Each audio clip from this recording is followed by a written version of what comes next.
Did you know that on average, happy customers tell 4 to 6 others about their experience, whereas unhappy customers will tell on average 9 to 15 people about their negative experience? In today's episode of the podcast, I'm going to be sharing some ideas for creating premium customer experiences that will create loyal and raving fans of your brand. This is a juicy one, so make sure you stick around.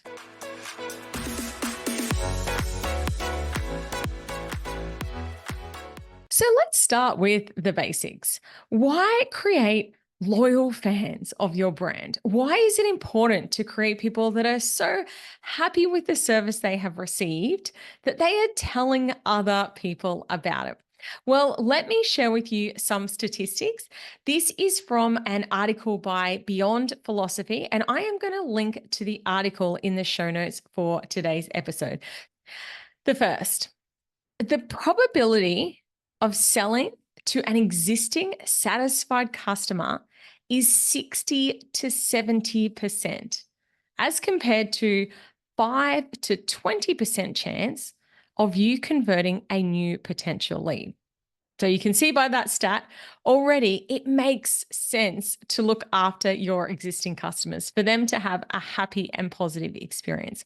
The next stat, 55% of customers would pay extra to guarantee a better service.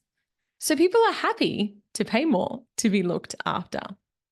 The next stat, 96% of unhappy customers won't complain to you about their experience. 91% of them will just leave and never come back, and probably go on to be one of those customers that talks to other people about their negative experience, talking on average to 9 to 15 different people about their negative experience. And again, this is just an average. I know that I'm one of those people, if I have an excellent experience, I will tell everyone about it. And conversely, I will also let people know if I'm not happy with the way that I was treated by a business. So some people go on to sell even more than these statistics. And the next stat that I want to share is that it costs 6 to 7 times more to acquire a new customer than to retain an existing one. So hopefully these statistics have got you thinking, it's probably pretty important for me to look after my clients, to give them an amazing experience so that they go to become those happy customers that go on to rave about my brand rather than go and spread negative things about my business. The reason I'm feeling so inspired about this particular topic today, I have just come back from a workshop run by Active Campaign, who are my email marketing providers. And the training has really gotten me thinking about how I can create a more premium customer experience for those people on my email list. So I do use tools inside my email marketing at the moment known as tags. So I capture information about people on my email list, and I do use this so that I am not just spamming my whole database all the time when I'm promoting a new offering. However, today's training showed me I've got a long way to go on this front. And it's really got me thinking about how I can find out more about my potential customers so that I can tailor their experience. So, an example of this, some people on my list might be based outside of Australia and they might not be interested in hearing about the events that I'm running here. Other people might like getting text message reminders for things. I'm one of those people. I love a good text. I have so many notifications and things going on. The more reminders I can get letting me know that something's on, the better. So, this is another a way that I might be able to give my people on my email list a more tailored experience. So, if you are on my email list, A survey will be coming out in the not too distant future to my audience to find out more about you so that I can give you a more tailored experience to support you in the areas that you need it. And if you aren't on my email list, please make sure you do sign up. In the show notes for today's episode, I'll pop a link to one of my freebies, which is my 50 money affirmations. These affirmations are a really great way to shift your relationship around money. And I've also actually done a recording that goes along with it. So you can actually listen and say the affirmations along with me. So, as I mentioned, I do believe that there is opportunity for me to up-level the experience that new potential clients have when they join my email list. One area that I do believe I do pretty well in is offering premium service to my existing clients. Now, obviously, there is always room for improvement, but I do take pride in making my high ticket clients feel special. My private clients get customized gifts. So when they first come on board to work with me, I do send out a survey. I want to understand more about them. And when I'm sending out, a birthday gift or whatever it might be, it's not just a generic bunch of flowers. I've really thought about what is special to them and tailor gifts to them. And also the customer experience in working with me. Again, I check in on my clients regularly to make sure that they feel supported. I'm always sharing new ideas, new concepts with them to help them get the best results in their business. So, if you are ready to create a more premium experience for your clients, here are some things that you can do. Firstly, understand your clients and where they are at on their journey. You want to be specifically talking to your dream boat clients and meeting them where they are at. There's someone that I follow online, and the other day in her marketing, she said, when we finally reach that elusive 6-figure level. And I realized that perhaps this person wasn't the right person for me at this stage of my journey because I've already achieved 6 figures of revenue in my business for many, many years now. Not to take away from working towards that goal, I know that it's a huge milestone. And in fact, less than 10% of female business owners ever earn over $100,000 a year in their business. So it's not to take away from that metric, but it just made me realize that the experience I would have with that brand wasn't quite right for where I'm at now. So really think about, where are your clients at? What are their problems? What are their pain points?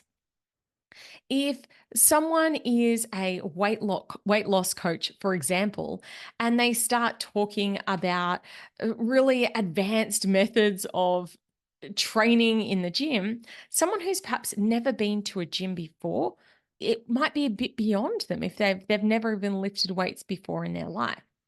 And maybe that's not their dream clients, and that's fine. But it's really like thinking, where are they at? What kind of languaging do you want to be using that really shows that you get them, you understand where they're at right now? The next thing, oh my gosh, this is a biggie. When someone does sign up to become a client of yours, give them a big, warm welcome. I have automated emails so that when someone joins one of my courses or my programs, they get an email, and literally the first line is a big, warm welcome. It's great to have you here. One of my biz friends joined a program. She was a little bit skeptical about this particular coach, very well known. And my friend decided to invest out of curiosity in one of her programs. So my friend handed over her credit card details, paid, and she heard zip, nada. She waited 12 hours, 24 hours, 48 hours. It was coming up to a week, and she hadn't even received a simple thank you, I got your payment, or welcome to the program. She hadn't received any information at all. And as I said earlier, for context, this is not some small startup brand. This is a very well-known brand that should have known better. So have a think. What is the experience when someone finally does take that big step to work with you? Do they instantly get a confirmation, a big warm welcome? Depending on the magnitude of the investment, there might even be a gift that comes along with this. When we bought our house, my real estate agent rocked up with a bunch of flowers, a bottle of champagne, and a cheese board as a way of saying thank you and congratulations. Next, when you are communicating either with paying clients or potential clients, can you ensure that there is excellent communication? When I ran my book tour last year, some of the feedback that I had was about how detailed the communication was that people receive. And the reason for that, I know for me, as someone who loves to go along to events, so many times I've been coming in the lead up to the event thinking, is it still on? Where exactly is it again? What do I wear? Is this one of those Instagrammable events where everyone's going to have their hair and makeup professionally done? Or is it more of a jeans and sneakers kind of vibe? Is it more of a casual vibe? So in my email, I provided all the information. I let people know exactly how much food and drink they could expect so that if people were after a more substantial meal, they would know to eat before they came. Again, I know that I've been in the situation where I rocked up to an event that said nibbles. It had one tiny plate of food for a room full of people, and I sat there with my stomach grumbling for a couple of hours. I was not impressed. People don't mind. It's not like you expect to be fed at every event, but you just want to know so that you can be prepared. And I would say this is relevant to any experience with a brand. My husband recently signed up to work with an agency. And again, they let him know every step of the way. Hey, just letting you know, at the moment, we've placed the ad to find a potential match for you. And he's getting regular updates. And there's a lot of power in communication. Even if it's not communicating the best message necessarily, at least if you are getting updates, you know what is going on, as compared to you sign up for something, you hope that it's still on and rock up there with no idea what to expect on the night, or you're working with a brand and you're waiting. I've also had this experience and going, when am I going to hear from you again? What's the next steps in the process? I can't believe I've handed over all this money and I still have no idea what is going on. So, excellent communication is also a really powerful part of creating a premium customer service experience. The next part of creating an excellent customer service experience is investing in education for both yourself and your team. Again, if you've ever paid to do a program or to work with an organization and the people you are dealing with seem absolutely clueless, doesn't it give you such a negative perception? So don't assume that people know. If you have a team of salespeople, send them on sales training. If your own knowledge has fallen a little bit behind, invest to keep yourself educated.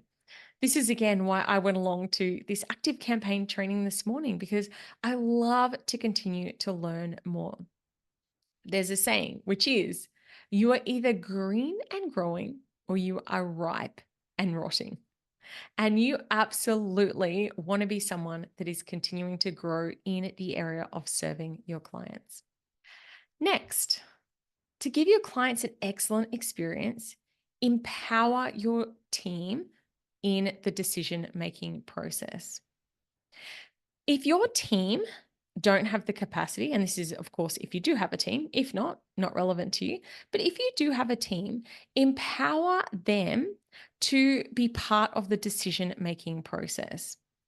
If anyone's ever worked for a micromanager, I know I have. I've worked for a lot of bosses that I could not make a single small decision without consulting them. And I had to copy them in on every single email I ever sent. And if you are the bottleneck in your business, particularly as it is growing, you are going to find that customers are going to become unhappy because if everything stops with you, eventually it will get beyond your capacity. So really think about what are some decisions that I can say to my team, hey, you can make a call on that. And even if it's not quite the right call, I'm happy to wear that risk because I know that the customers need to be served. In the space of excellent customer service, one of the things that you can do is really find out more about your clients' wants and needs. So, an example of this, many years ago, I went on a retreat, and one of the questions that she asked was, how do you like your coffee? It's such a simple little question, but when it came to coffee time and my coffee came out to me, made exactly the way I liked it, I was made to feel really special. And this is definitely one of the questions that I ask my retreatees when we go on our escapes as well. How do you like your coffee? It not only makes it easier for me, but it makes them feel really special. Another way you can really up level and create a real wow factor experience for your clients is in tailored experiences by learning more about them and creating an experience that's based around that. So, when my husband and I, it's probably been a while since I've shared this on the podcast, but my husband and I actually eloped. We got married in Mexico at this absolutely lush resort, and the customer service there was unbelievable. And one of the experiences that I will never forget, we were lying by the pool, and this guy comes up and he said, Mr. and Mrs. Wood. Claire, Shannon? And we said, yes. And both of us thought, how the hell does he even know who we are? And he said, I am the manager of the resort. And Shannon, I understand that you like spicy food. And Claire, I believe that seafood is your favorite. So this evening, if you are open to it, I would love to offer you a special meal with each of you having your favorite dish prepared. Is that something you'd be open to? And we were mind blown. No one had actually asked us specifically what kind of things we liked. So it must have come up in conversation. One of the hotel guests jotted it down, popped it into a system, and then the general manager came and created this tailored experience around our likes. I was mind blown. Look at me. I'm still raving about it 10 years on. So think about some ways that you can create a really tailored experience for your customers. Following on from that, what are some ways that you can go above and beyond and exceed expectations? Again, talking about being a raving fan of a brand, I'm not sure if I've mentioned this on the podcast before or not, but my dentist from Brisbane, where I used to live, oh my gosh, the most amazing dentist. I'm going to pop his details in the show notes in case you do want to go and check him out.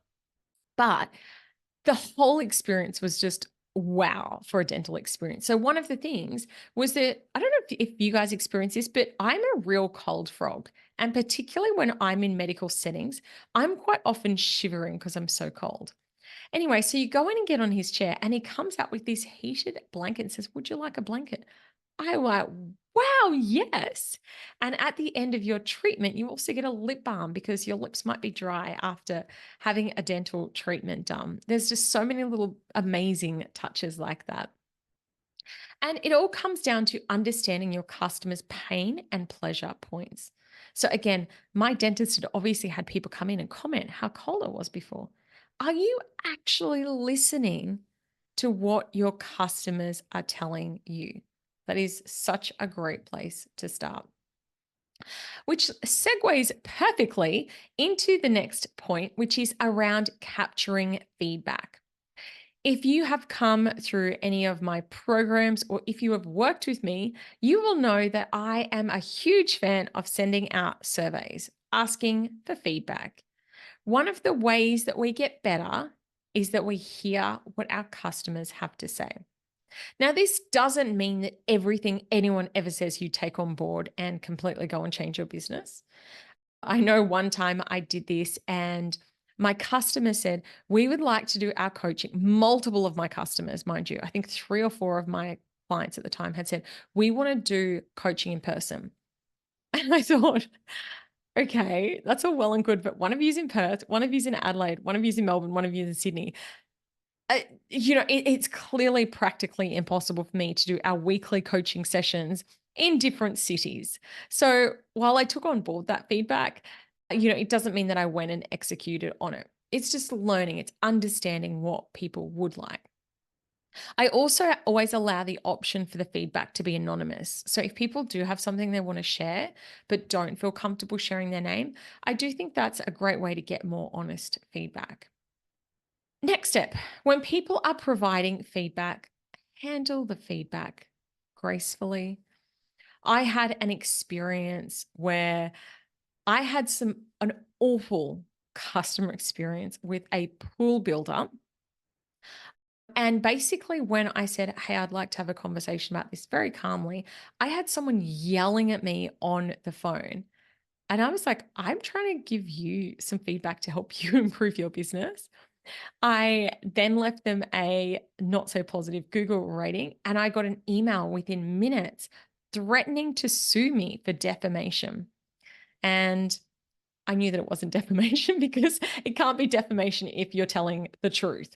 Anyway, the point I'm trying to make is that if you are receiving feedback, you should be bloody grateful that someone is actually coming to you. Unlike most people, as I said at the start, most people will simply walk away, not mention it. 96% of unhappy customers don't complain. You would way rather they are letting you know so that you have the opportunity to rectify it or at least try and resolve it amicably. Let me share a positive experience of how this happened for me. When I was flying interstate for my birthday, it was actually my 30th birthday, and I missed my flight. And I've missed my flights with some other airlines before, and they were freaking horrible to me. Like, well, you should have been here on time, and it's going to be so much money to buy a new ticket. This particular counter, I'm going to shout out, it was Qantas Airlines. And the guy behind the counter said, "Oh my gosh, I can see you're really upset. Come sit down." He got me some tissues, got me a bottle of water, and said, "Okay, do you want to have a chat about it?" Now, I did have to pay for a new airline ticket, but he helped me to book the new flight. And then when I got on the plane, there was a little card and a small bottle of champagne that said, "Happy birthday, Claire." Now, I am still raving about that experience years on because that's an example of how you can treat someone in an experience that, really missing a flight's not a really positive thing, but I had such a great response, even though I still had to pay for a new flight.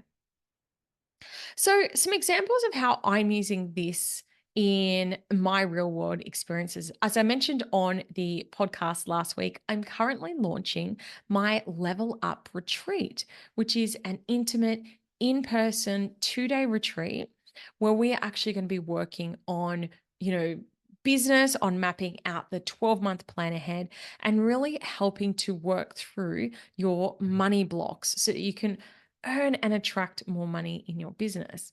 So, here's some things that I'm doing to make the experience more premium.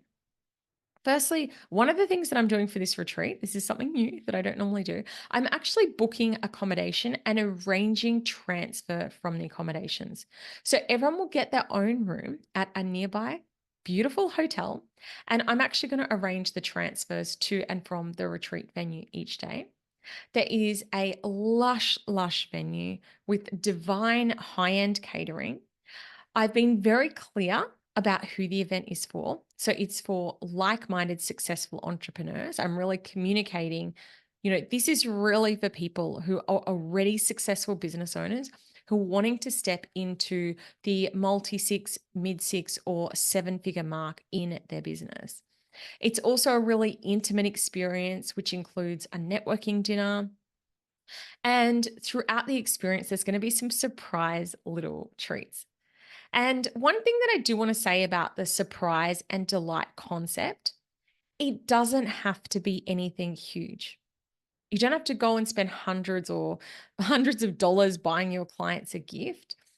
Once, I was sitting in a doctor's practice waiting for an appointment for my son, and the receptionist came out with a silver tray and a glass of chilled water. And she's like, "Would you like a glass of water?" I was wowed. Again, years on, all they did was bought me a glass of water, but it's so unlike the experience that you receive in a lot of businesses these days. A lot of times it's the thought that counts.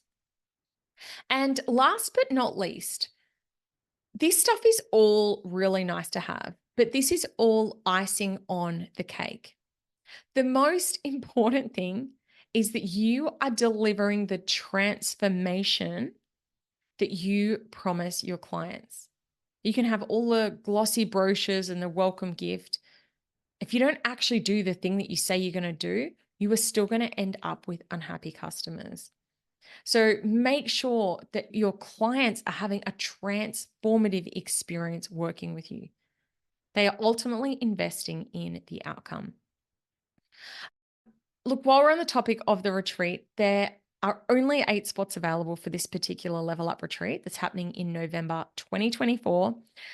At the time the episode is going to come out, I know that some of those spots will already be taken. So if you have wanted to come along to one of my retreats, please go and check it out. The link is going to be in the show notes for today's episode. And there is a payment plan so that you can pay it off over the next coming few months. Today was all about excellent customer service experience so that you can create super fans of your business. Maybe you already have a great customer service experience, but hopefully this episode has inspired you to make it even better. And if you are clueless, if you think, I don't even know where to start on this, go back to grassroots and actually ask your clients and or potential clients, help me understand your pleasure and pain points. Thank you so much for tuning in to another episode of the Clare podcast, and I cannot wait to chat to you again next week.